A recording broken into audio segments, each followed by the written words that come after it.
Tuhan Yesus berfirman, kuatkanlah hatimu.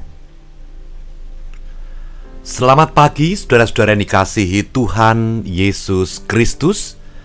Kiranya kasih karunia dan damai sejahtera dari Allah Bapa dan kasih Tuhan Yesus Kristus beserta saudara sekeluarga. Kita berjumpa kembali dalam renungan pagi.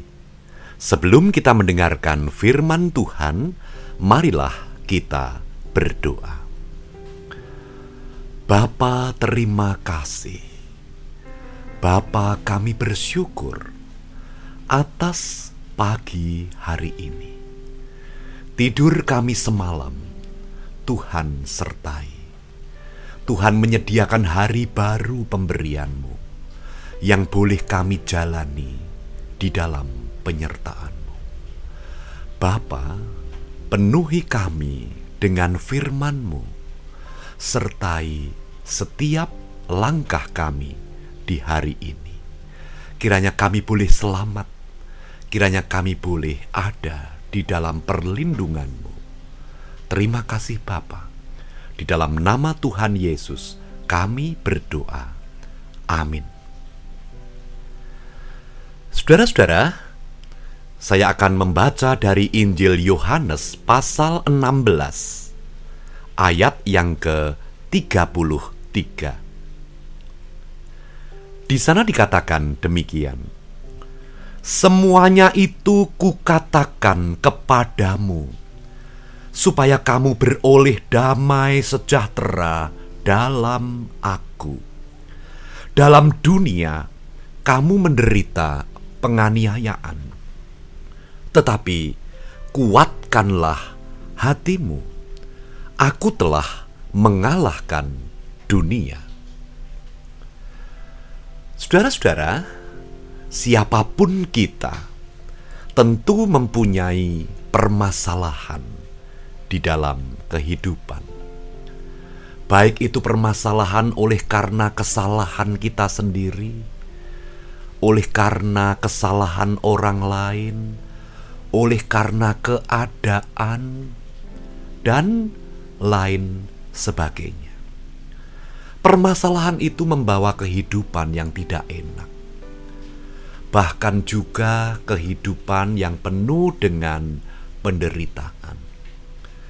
Kita teraniaya oleh adanya permasalahan kehidupan itu. Nah, saudara dikasihi Tuhan, persoalannya sekarang adalah bagaimana caranya kita bersikap saat permasalahan itu ada di dalam kehidupan kita. Di dalam firman Tuhan yang tadi kita dengar, Tuhan Yesus berkata tentang dua hal kepada kita. Apa itu? Yang pertama adalah Tuhan Yesus berkata supaya kita memperoleh damai sejahtera di dalam Dia. Supaya kita memperoleh damai sejahtera di dalam Dia. Artinya apa, saudara-saudara? Artinya di saat kita ada masalah dan masalah itu memberatkan hati kita, maka pastikanlah bahwa selama kehidupan kita, bukan hanya ketika ada masalah saja, tetapi selama kehidupan kita, kita telah meletakkan Dia, Tuhan Yesus Kristus, menjadi sumber damai sejahtera kita. Sehingga dengan demikian Tuhan Yesus hendak berkata bahwa apapun yang terjadi dalam kehidupan kita, kita tetap boleh memandang kepada pertolongannya. Kita boleh senantiasa memandang kepada perlindungannya, kepada janji firman-Nya, kepada penyertaannya. Oleh karena selama kehidupan kita meletakkan Dia menjadi sumber sukacita dan pengharapan kita. Lalu yang kedua, saudara-saudara, Tuhan Yesus dalam ayat ini berkata, kuatkanlah hatimu. Aku telah mengalahkan dunia. Saudara, apa artinya kuatkanlah hatimu? Aku telah mengalahkan dunia. Artinya bahwa ketika kita ada di dalam permasalahan, kita diutus untuk percaya kepadanya bahwa bahwa Tuhan Yesus Kristus sanggup untuk menolong kita. Sanggup untuk menyelesaikan permasalahan kita. Dan selagi kita menantikan pertolongannya, selagi kita menantikan datangnya rencananya yang indah, Tuhan Yesus mengutus kita, kuatkanlah hatimu. Mengapa kuatkanlah hatimu? Karena ketika hati kita tidak kita kuatkan, maka kita dapat tenggelam memilih jalan yang salah di dalam penyelesaian masalah kita. Dan itu akan menambah penderitaan kita. Nah, saudara dikasihi Tuhan, setiap kita punya masalah di dalam kehidupan. Tetapi tidak semua orang mempunyai cara yang indah untuk tetap kuat selagi menghadapi semuanya. Saudara yang dikasihi Tuhan, tetaplah menempatkan Dia, Tuhan Yesus Kristus, menjadi sumber sukacita kita.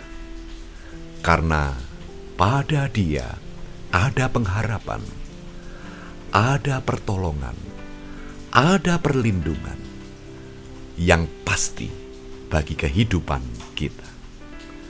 Lalu, saudara, kuatkanlah hatimu.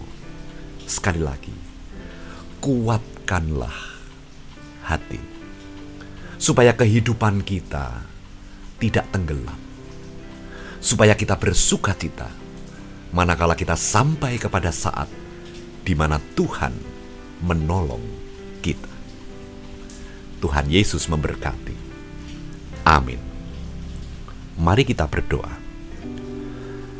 Bapa, terima kasih, tanamkan firman-Mu di dalam kehidupan kami. Kiranya Engkaulah sumber sukacita kami, tempat kami berharap, tempat kami mengandalkan pertolongan. Bapa, kuatkanlah hati kami.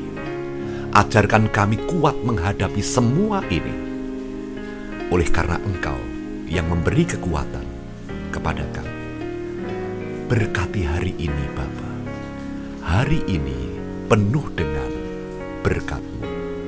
Di dalam nama Tuhan Yesus kami berdoa. Amin. Tetap semangat saudara-saudara. Tuhan Yesus memberkati saudara sekeluarga. Amin.